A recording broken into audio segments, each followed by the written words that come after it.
$144 millones hizo en su primer fin de semana la película de la Fórmula 1, rompiendo, número 1, récords para Brad Pitt, siendo la película más vista de Brad Pitt a nivel nacional e internacional, y récords para Apple TV, siendo el primer hit de Apple TV o de Apple Original Movies en el cine como tal. Así que la película abrió de una forma espectacular y de hecho ya recaudó más dinero que la película Rush de Ron Howard, que contaba la historia entre Niki Lauda y James Hunt.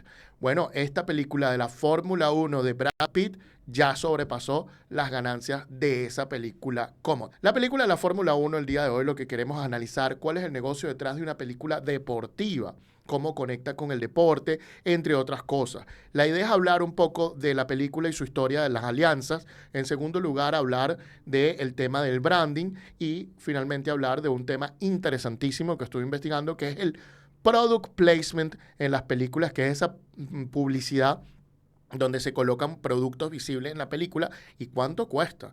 De eso vamos a estar hablando el día de hoy. Pero comencemos con unos datos. Primero, presupuesto de un poco más de $200 millones, ¿ok? Y segundo, bueno, creada por Joseph Kosinski, Jerry Bruckheimer, Henry Kruger, que es el escritor.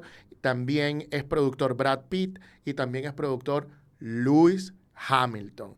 Así que es interesantísima esta cuestión. ¿De qué va la película? La película es la historia de un emprendedor, expiloto de carreras, que tiene un equipo que le está yendo mal, que para hacer ese equipo tuvo que ser financiado por una serie de personas y que esas personas, a cambio del financiamiento, pidieron estar dentro de la junta directiva del equipo de la escudería de Fórmula 1 y luego le dijeron que a condición era que él tenía que ganar al menos una carrera en 3 años para poder no tener que vender la escudería. Que si él no ganaba una carrera en 3 años, vendían la escudería, lo forzaban a vender y él perdía todo el dinero que había invertido allí.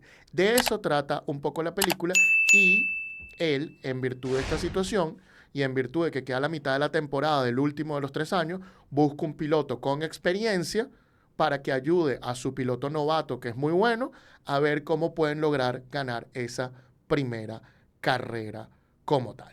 Para comenzar, muchachos, ¿qué les pareció esa película, Brandi? No, a mí me encantó la película, me emocionó de una forma, el suspenso, la intriga que tenía, la forma en la que fue filmada, creo que fue estratégicamente pensado para que uno sintiera la emoción que puede llegar a sentir un piloto. Y lo que más me encantó a mí fue que, además de que estaba yendo para entretenerme, la cantidad de marketing que yo veía por todos lados, yo veía marcas. Decía, ah, mira, aquí está Tommy, aquí está Pirelli, aquí está T-Mobile. Es como que había una exposición de marcas por todas partes y yo decía, wow, la cantidad de gente que está trabajando detrás de esto y está invirtiendo en esto, espectacular. Y la película me pareció buenísima, la actuación genial, la historia, no sabía de qué iba, yo pensaba honestamente que iba a tratar más sobre historia de la Fórmula 1 o algo así, algo más parecido al documental o a la serie documental de Netflix, pero no, es una historia que de verdad te atrapa, emocionante, así que a mí me encantó por todas partes. Un storytelling muy americano, ¿no? Para un deporte no tan americano, una película interesante, 2 horas y media, muy llevadera. Yo pensé que iba a ser pensada, que iba a ser densa y totalmente relajante.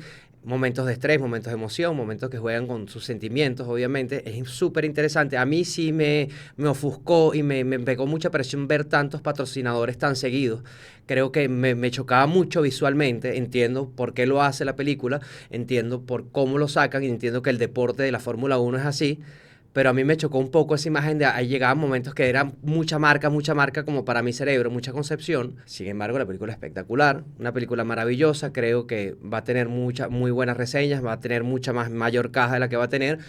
Dio demasiada exposición a muchísimas marcas y sobre todo va a potenciar a la Fórmula 1, porque si alguien no quedaba por ver con Drive to Survive, con millones de cosas, ahora van a ver esta película y se van a trasladar al menos de ver una temporada de la Fórmula 1. Yo no soy fan para nada de la Fórmula 1, pero esta película me gustó. Además, creo que Brad Pitt lo hizo espectacular, era la persona ideal para este papel, no hubo dudas en el cast, de hecho también Damson Idris, espectacular también. Lo que sí me parece curioso es que a pesar de que Hamilton es productor, apareció muy poco, yo esperaba que tuviera un poquito más de visión, ¿no? Entiendo que no es el punto focal, que no es el punto principal, que es la historia historia de este veterano corredor que regresa a salvar a su amigo prácticamente. La historia está muy bien, pero esperaba ver un poquito más de Hamilton, o esa es la expectativa que tiene uno, ¿no? Detrás de pantalla, de querer ver un poquito más el por detrás de las cuestiones, pero de verdad como historia está muy bien, las actuaciones están muy bien, y en resumen es una película muy buena. Claro que sí, no quiero hacer spoilers de nada, por eso no quiero entrar tanto. La película tiene muchos temas legales, toca demasiados temas legales y toca demasiados temas legales vinculados a la Fórmula 1, pero no voy a entrar en todos los detalles de las cuestiones. La idea es hacer la menor cantidad de spoilers para que ustedes vayan a disfrutar la película. Ahora bien, yendo al tema que nos interesa en el precio del deporte. ¿Cómo se origina y cómo se crea una película como esta y cómo confluyen ese montón de marcas en una película de Hollywood? Y vamos a contarles la historia empieza con Joseph Kosinski y Top Gun. Joseph Kosinski fue un director que Tom Cruise junto con Jerry Bruckheimer escogieron para filmar Top Gun Maverick. Joseph Kosinski agarró y transformó todas las cámaras para ser colocadas en aviones de guerra y quedó con ese gusanito de esa tecnología que puede aguantar grabar a ese nivel de velocidad, y él pensaba que esto podía ser utilizado en la Fórmula 1. Además, Joseph Kosinski es fan del programa Drive to Survive de Netflix, esta serie que empezó con Liberty Media cuando Liberty Media adquirió básicamente toda la compañía que lleva los derechos y la comercialización de la Fórmula 1. Teniendo en cuenta eso, Joseph Kosinski quedó maravillado con que en Drive to Survive las historias estaban en todos lados, no contaban la historia del campeón o del subcampeón, no, te contaban la historia también del último en la fila, del que estaba más abajo. Y bueno, Joseph Kosinski tenía esta idea de que esa tecnología generada para Top Gun podía funcionar con Fórmula 1. En ese sentido, él sabía que Brad Pitt es un fanático acérrimo de los temas de películas de carrera, de lo que tiene que ver con el deporte motor. Él es un deportista de deporte motor como tal, y incluso bastante bueno. Tom Cruise cuenta que en algún momento tenía carreras de go-kart con Brad Pitt y que Brad Pitt tenía un talento bastante natural. Entonces, básicamente Brad Pitt ya había intentado durante varios años hacer películas de carrera. Entiendo yo que la película Ford versus Ferrari, en un principio Brad Pitt estaba involucrado, pero bueno, no se le había dado. Entonces Joseph Kosinski llama a Brad Pitt y le dice, mira, tengo esta idea para hacer esta película de carreras. Brad Pitt queda encantado. Y Joseph le dice, pero creo que necesitamos a alguien que esté dentro del mundo de la Fórmula 1. Y ahí es donde entra Lewis Hamilton. Porque resulta que Lewis Hamilton quería ser actor en Top Gun Maverick. Y había hablado con Joseph Kosinski para ser actor en la película con Tom Cruise, pero después cuando Joseph le dijo, mira, pero vas a tener que audicionar como todos los demás actores, etcétera, etcétera, y además él vio que la filmación iba a ser prolongada, más el trabajo de promoción iba a ser prolongada, y Lewis Hamilton no tiene ese tiempo, bueno, él declinó en participar en la selección en esa película, ¿no? Y ahora Joseph Kosinski, que lo conocía de esas conversaciones, le escribió un email y Lewis Hamilton aceptó de ser productor y asesorarlos en todo eso. También contrataron de asesores técnicos a la gente de Williams como tal. Empezaron a confluir todas esas marcas. Entonces, redactan el guión, lo redacta este señor que les mencioné, Ehren Kruger, y bueno, empiezan a lanzar el pitch de la película a diferentes productoras, Paramount, Warner Brothers, etcétera, etcétera. Y es una película que va a tener un presupuesto grandísimo, porque además le dicen, vamos a tener acceso a Fórmula 1, porque Fórmula 1 les abre las puertas a través de Liberty Media, porque dice, ¿por qué no? Fórmula 1 en Hollywood, espectacular, claro que sí, dime dónde estamos. Básicamente hablan con todas estas y eligen a Apple TV, que estaba dispuesto a poner la plata, porque Apple TV tiene unas reservas enormes de dinero que puede hacer inversiones en películas brutalmente. Así entra Apple TV al negocio. ¿Qué gana Joseph Kosinski? Seguir probando su tecnología, seguir siendo director de películas increíbles, Brad Pitt, un personaje memorable, una película interesantísima, y además de eso, Lewis Hamilton empieza a entrar en el mundo del cine. Pareciera que eso es lo que Lewis Hamilton quiere hacer. Luego tenemos la Fórmula 1. Bueno, Esto es una colaboración inmensa. Prepárate porque vas a tener la mayor publicidad de tu vida y esto es el branding más increíble. Yo me imagino que ese acuerdo de colaboración incluyó que el nombre fuera Fórmula 1, porque es muy raro que se llame así y es demasiado branding que el nombre de la película sea el nombre de tu producto deportivo. Y luego Apple, se utilizaron cámaras Apple en algunas partes de la película y esa tecnología que fue desarrollada para la película la incluyen en sus celulares. Ahora, también esta película va a terminar en el servicio de Apple TV Plus. Esto va a hacer que aumenten las suscripciones probablemente. Y finalmente se involucra a Warner Brothers para la distribución de la película global, donde Warner no está perdiendo nada. Además ha tenido bastantes buenos estrenos este año.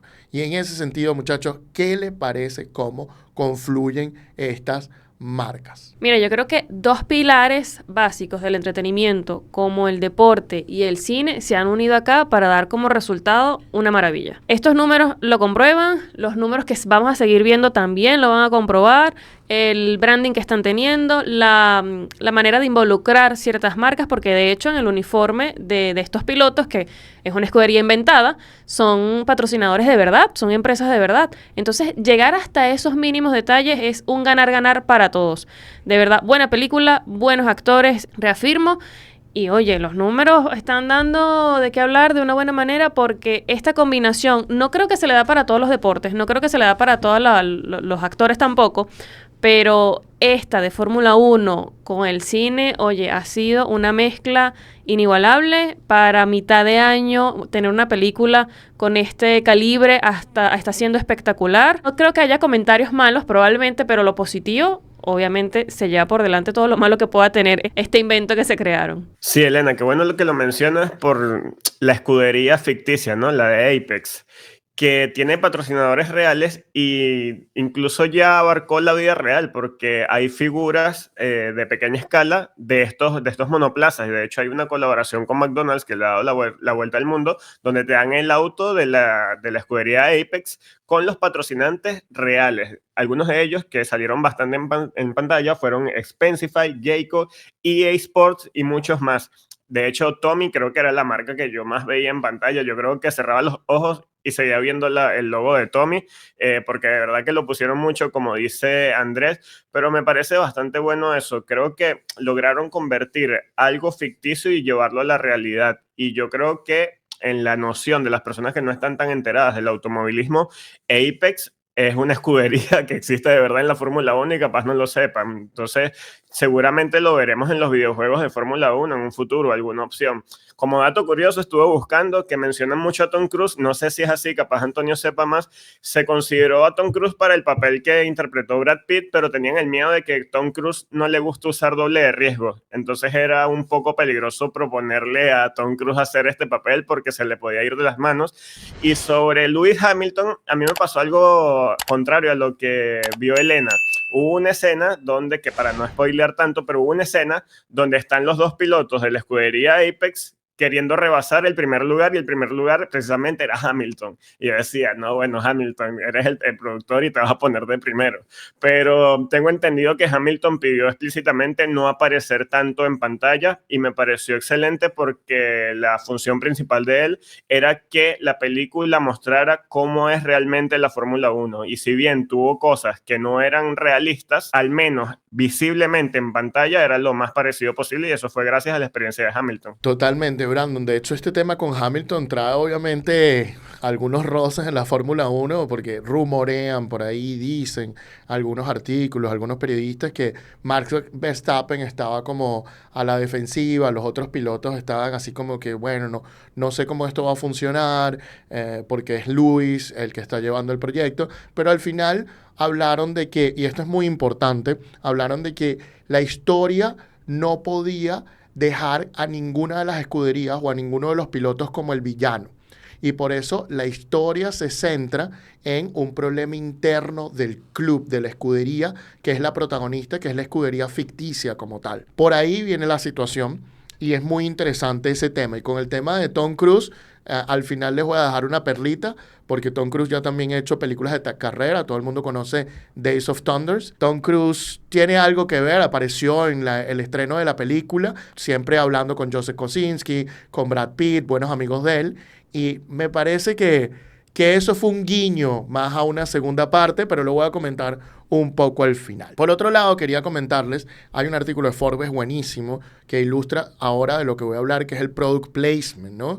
Y empecemos por comentar que la película tiene un merchandising propio con un reloj especial sacado propiamente para la película, ropa Tommy Hilfiger especialmente de la película, un carro edición especial de Mercedes que salió en la película. Comenzando la película hay una parte donde el novato sale manejando un carro con su agente. Bueno, ese carro es una edición especial de Mercedes, cuesta $191,550 más, bueno, las colaboraciones que ya hablamos con McDonald's, también hay una con KFC donde pasa el monoplaza de Fórmula 1 por el drive-thru, por la parte donde manejas y recibes la comida. También hay un montón de videos musicales de Ed Sheeran, Tech McRae y por supuesto mi favorito de todas las músicas, que la música es espectacular, Don Toliver y Doja Cat, que tienen la canción principal de la película. Y allí en esos videos musicales también han salido las marcas. Es decir, las marcas no solo salieron en la película, también en los productos promocionales de la película, como en el carrito de McDonald's o en esta cuestión. Lo cierto es que reunieron en product placement $40 millones. Una locura para una película. Y el encargado de esto se llama David Leonard, quien después de que le comentó esto a Toto Wolff, el de la escudería de Mercedes, Toto le dijo, bueno, pero deberías venirte a trabajar con nosotros. Pero lo cierto es que el patrocinio deportivo es muy distinto a lo que es el product placement. Porque el patrocinio deportivo, tú tienes una serie de productos que se van a ver durante todo un año y principalmente están basados en 3 cosas, que son publicidad visible, asociación privilegiada con las marcas, con estas marcas de alto nivel y finalmente un asiento especial en los boxes especiales dentro de las carreras de Fórmula 1 con acceso a personas especiales. Entonces la gente lo paga primero por la visibilidad, segundo por el prestigio que le da a su marca y tercero por acceso. Hay marcas que pagan y ni siquiera les importa salir. Simplemente pagan por tener $20 millones, por tener un asiento toda la temporada y poder tener acceso a un CEO de otra compañía y poder hacer negocios con otras personas. Entonces, y si tú haces negocios multimillonarios, esos $20 millones no valen nada. Son nada para lo que tú vas a ganar. Es una buena inversión. Luego tenemos lo que han venido comentando, el product placement. Y lo cierto es que el product placement es cuando sale una marca en una película de forma visible y reconocible. O hay una mención de esa marca. El product placement empieza por allá en los años 80 con E.T. el extraterrestre, que querían y le escribieron algo a Eminem, pero Eminem no quiso salir en la película y entonces, bueno, lograron ir y conseguir en Hershey's el chocolate Reese's Pieces y bueno, después de que salió la película, la venta de ese Reese's Pieces se triplicó porque salía en la película de E.T. el extraterrestre de Steven Spielberg. Luego, Ray-Ban, durante los años 80, empezó a pagarle a todos los programas de televisión $50,000 para que todos los actores, actrices utilizaran Ray-Ban. Famosamente Tom Cruise con Risky Business lo hizo. Y luego en 1990, ExxonMobil pagó para salir en Days of Thunder, la película de Tom Cruise que ya mencionamos, $300,000. Pero la cuestión explotó en el año 2000.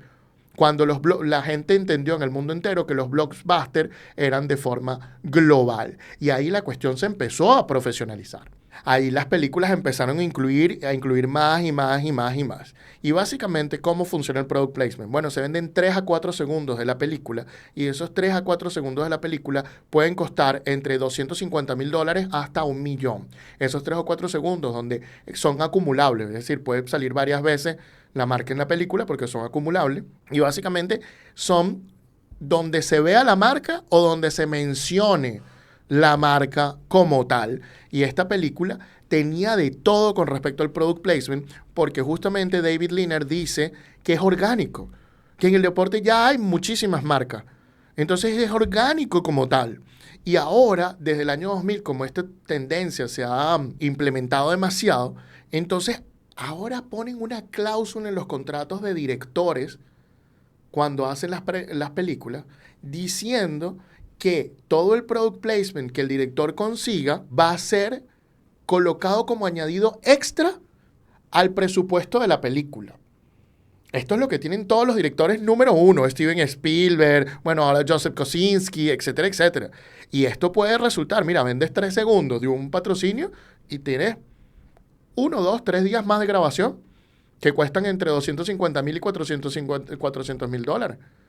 Entonces, imagínate tú, es una gran ganancia como tal. El tema aquí, y este es un tema muy interesante para Andrés, es que si bien es cierto que los patrocinios deportivos son orgánicos en una película deportiva, diferente a las demás películas, y por lo que hace hacer películas deportivas y contenido deportivo, más allá de lo que ocurre en el campo de juego, en el terreno de juego, interesante, es que aquí tienes ya una serie de marcas que mencioné al comienzo.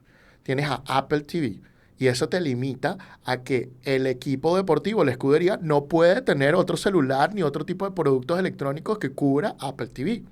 Y además tienes a la Fórmula 1, lo que significa que no puedes tener patrocinantes contrarios a los que consigue Liberty Media para la Fórmula 1.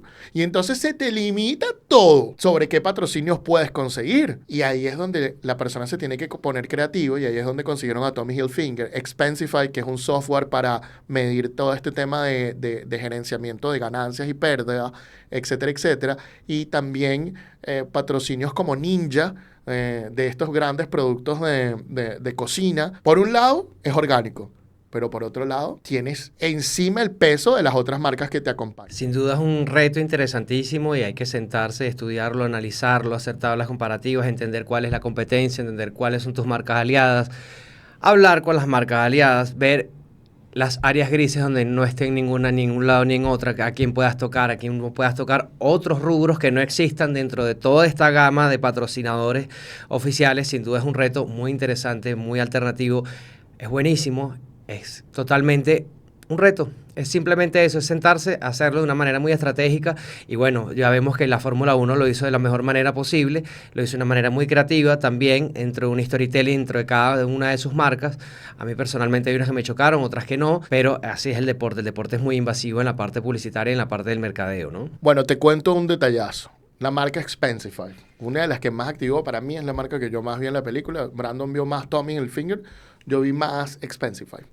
Y con respecto a Expensify, que estaba por todos lados en el carro, esta aplicación subió en descargas y en tráfico web 400% desde el estreno de la película. Y Expensify no paga patrocinio en la Fórmula 1.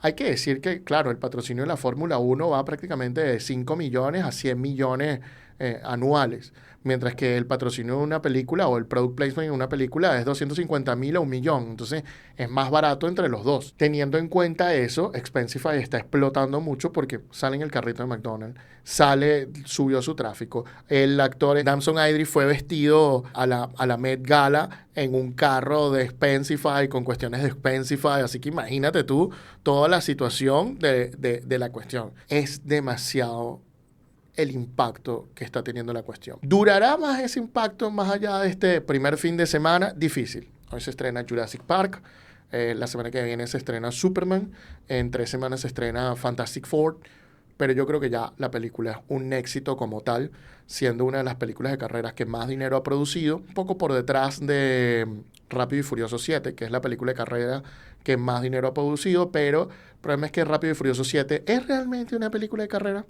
¿O es más de espionaje como tal? Sí, o de la familia, es como Lilo y Stitch y Ohana, ¿no?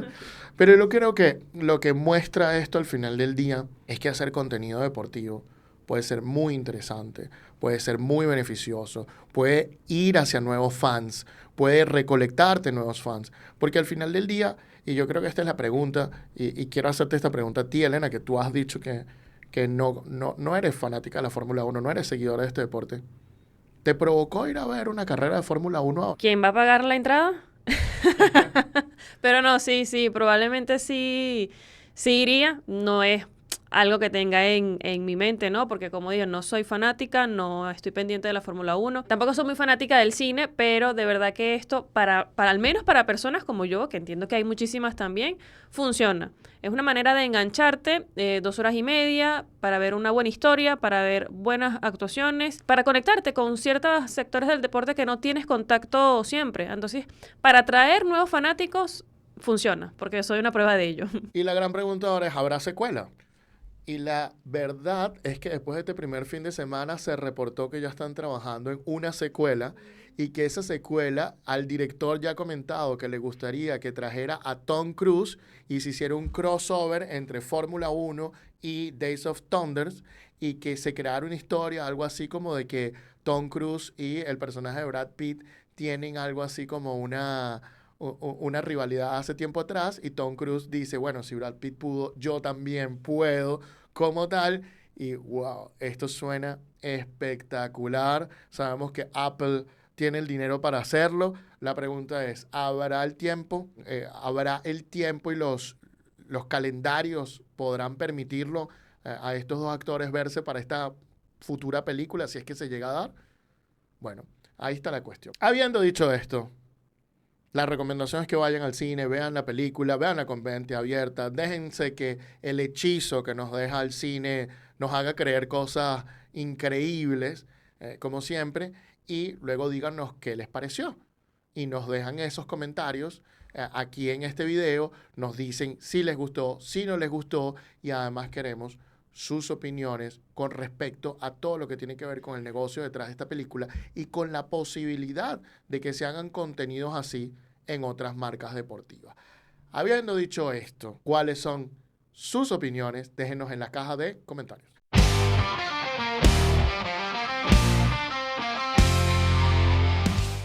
Esto es el precio del deporte.